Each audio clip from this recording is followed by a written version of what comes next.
Mumbai bomb blast मधल्या खटल्यामध्ये एक आरोपी होते।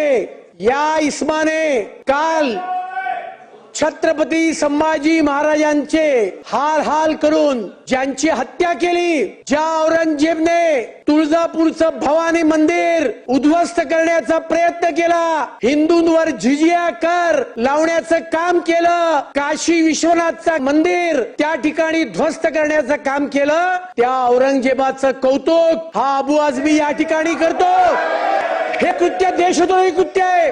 ज्या वेळेला काशी विश्वनाथ कॉरिडॉरचं उद्घाटन देशाचे पंतप्रधान माननीय मोदीजींनी केलं होतं, त्यावेळेला माननीय मोदीजी असं बोलले होते, जेव्हा जेव्हा या देशामध्ये औरंगजेब जन्माला येईल त्यावेळेला औरंगजेबाला नष्ट करण्याकरता छत्रपती महाराज जन्माला येतील। हे या देशाच्या पंतप्रधानांचे उद्गार आहेत। आणि अबू आझमी त्या औरंगजेबाचं कौतुक, त्याच्याविषयी चांगले उद्गार। माझ्या दोन मागण्या आहेत, त्याच्यावर देशद्रोहाचा खटला दाखल केला पाहिजे आणि या देशाच्या अस्मितेच्या विरोधात बोलणाऱ्या या माणसाला विधिमंडळाचं अर्थसंकल्पीय अधिवेशन होईपर्यंत सस्पेंड करा, ही माझी मागणी।